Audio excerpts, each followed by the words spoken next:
time now for our news review segment where we take a look at one of our stories in more detail. The leader of Yemen's Ansarullah movement warns the Saudi-led coalition against missing a 3-day ceasefire opportunity to end the war on his country. Sayyid Abdul-Malik al-Houthi issued the warning in a speech ahead of the holy month of Ramadan. He said the Saudis would regret losing the opportunity to end the conflict. Ansarullah Secretary General was referring to a 3-day cessation of attacks announced by the Supreme Political Council of Yemen after a wave of retaliatory assaults on the kingdom. He, however, stressed that the movement will spare no efforts to confront the aggression and the siege against the country. Al-Houthi said there is no way for the aggressors to be safe unless they end their war and occupation. Joining us is Masood Shejra from the Islamic Human Rights Commission in London, and also Tony Gosling, investigative journalist from Bristol. Gentlemen, welcome. Masood, if I start with you, you know that every time Sayyid Abdul-Malik al-Houthi delivers a speech, he recites the Holy Quran. Even this latest speech had a holy verse of the Quran in the background. It said, if you support the cause of God, he will support you and make your foothold firm. I mean, after 7 years, when you see Sana'a now warning Riyadh, not the other way around, did the Saudis put their faith in Western arms manufacturers while the Yemenis put their faith in God? Well, absolutely. I think there is no doubt that the Saudis have basically miscalculated, misguided, and they definitely thought that US and the West will come and save the day. And they, famously said that the whole thing will finish in a matter of weeks and months. And the reality is that as the war continues, really it's the Houthis who are becoming more able, more capable to strike right at the heart of Saudi Arabia, let alone in the battlefields in Yemen. And the reality is that what they are saying now, it really is a very wise advice. Things are going to get much worse for the Saudis. They don't have the stomach to go on. The West doesn't have much interest anymore in the region. And they actually see that this is a pointless war, which could only result in the defeat for the Saudis soon or later. So it's better to actually bring it to an end now. And this is a very obvious reality. So, Tony, would it be wise for the Saudis to take this offer presented by the Yemenis? Well, most definitely, yes, it would be wise of them, but will they do it? I think no, because, we've just heard from Masood that the Saudis, are perpetrating that they've miscalculated. I think the Saudis are really pulling the strings here. Like Zelensky in Ukraine, much of what's going on in the increasing militarization of the planet is by remote control. There are outside interests, mainly based in the United States, that want to destabilize the Arabian Peninsula, and that's why. And by the way, here in the UK, from London too, that's why these wars are continuing. I think the Saudi royal family must have some sort of get out of Dodge plane waiting there just in case things get too hot for them. I don't think they necessarily command any real respect, deep respect in the hearts of their people, because anyone in the region knows that this is a completely unjust war. I think it's important every time we talk about Yemen to just check in on the figures. The latest United Nations figures are 400,000 dead. That is 50,000 a year. So it's 8 years into this conflict. And actually, the figure that doesn't get mentioned so often is the millions of Yemenis who've been displaced in this absolute havoc. And of course, we the diseases, the cholera outbreak, one of the world has ever seen as a result much of the infrastructure in Yemen has just been completely pulverized, bombed back to the Stone Age. Have to see this as symptomatic, I'm afraid, of the US attempt to dominate the planet. And it's almost like they want to take over the universe. Something's gone wrong inside their heads. And Yemen is just simply an example of outside. I don't believe this is really the Saudi royal family driving this. It's this toxic relationship driven by money, arms and oil with the West, which is causing this right now. But anyway, I think with a ceasefire, the Houthis have shown their, I think, superior understanding of the spirituality, and they've shown up the Saudis as being, you know, I would suggest within that part of the world, people will see that this is a kind of Orwellian war that they're waging. They don't want to win. They just want the war to be continuous, to feed the frenzy from the arms industry in Yemen.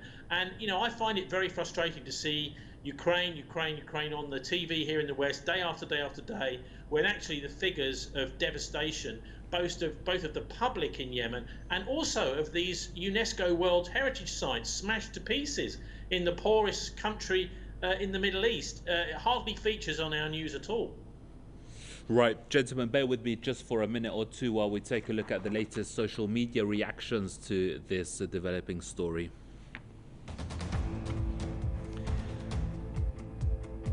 Our first comment comes from Fitwi, who says, are there peace efforts in Yemen? He's asking, or she. What we see here is Saudi Arabia and the UAE pummeling and massacring civilians, including children.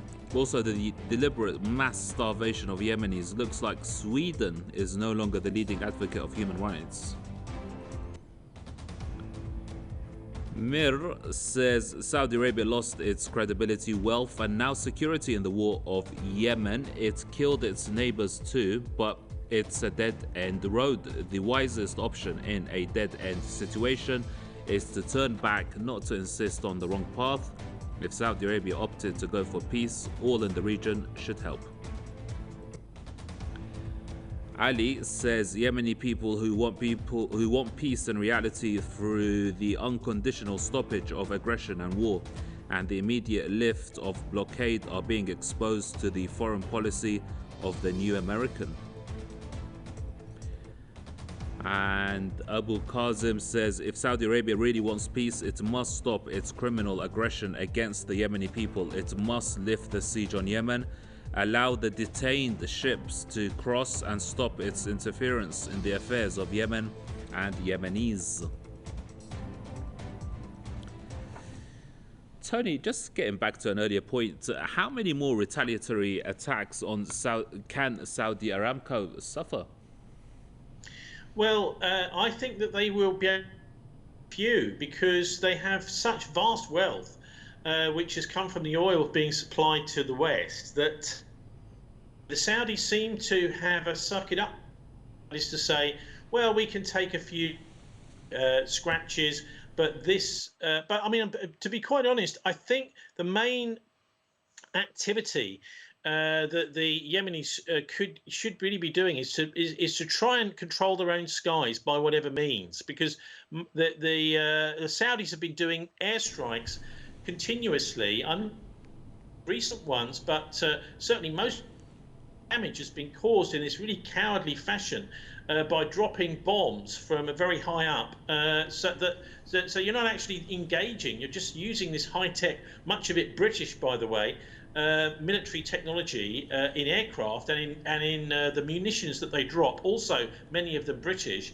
And even there are supposed to be, and I'm not sure if they're still there, but there were a couple of years ago, Royal Air Force staff actually doing the training over in Saudi Arabia. So it seems that, you know, we're basically morally bankrupt here. I'm quite really about the West's support for conflicts like this. You know, it's almost as if they're in denial. That's why these things don't appear on the TV. They very rarely get the British Parliament at all.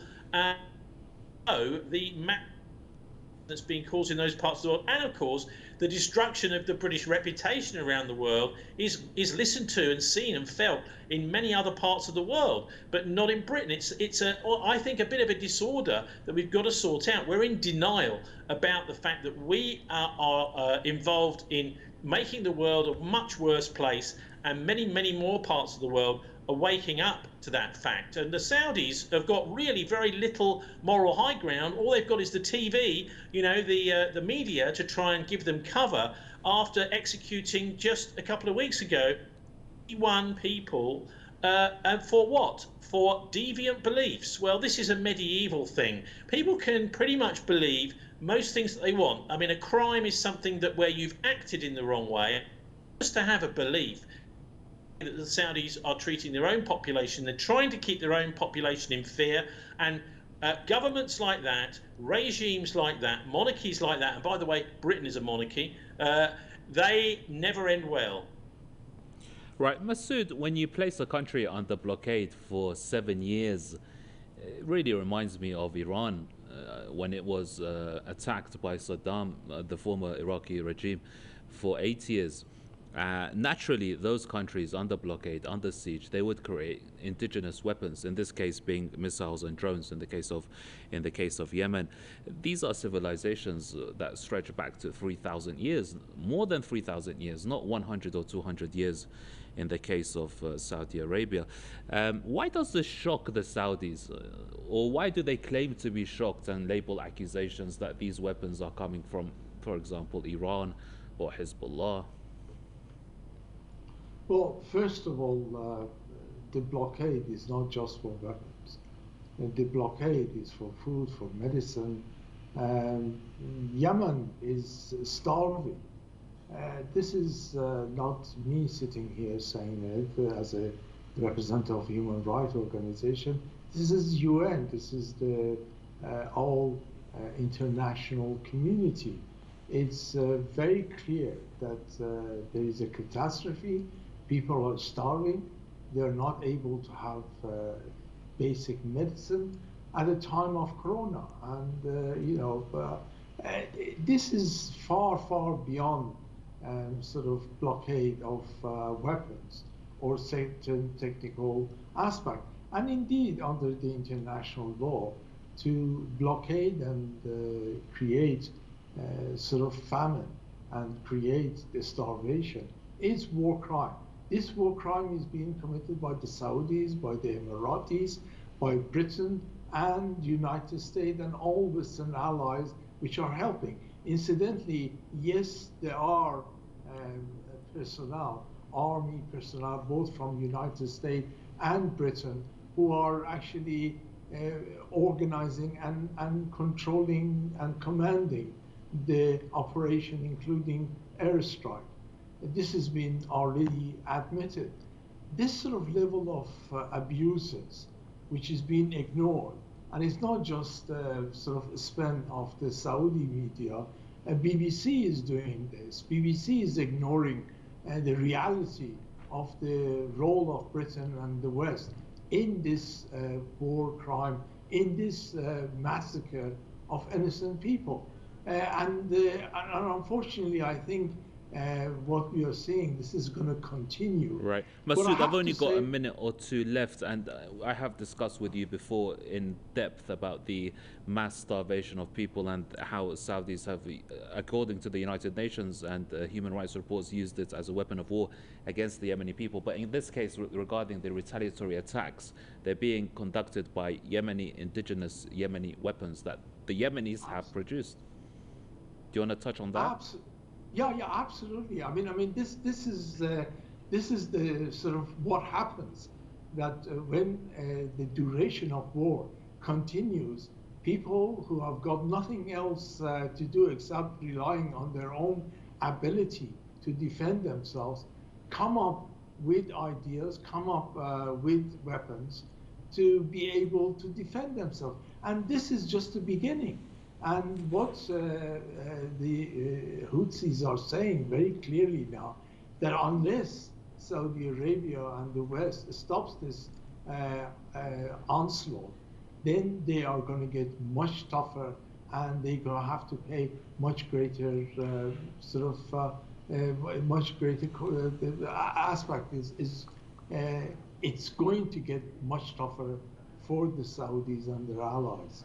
Okay, gentlemen, thank you very much indeed for your time and your thoughts. Let me thank our guests for their contribution. Masood Shajara there from the Islamic Human Rights Commission, joining us from the British capital, London, and Tony Gosling, investigative journalist from the British city of Bristol. And that brings an end to another edition of the News Review.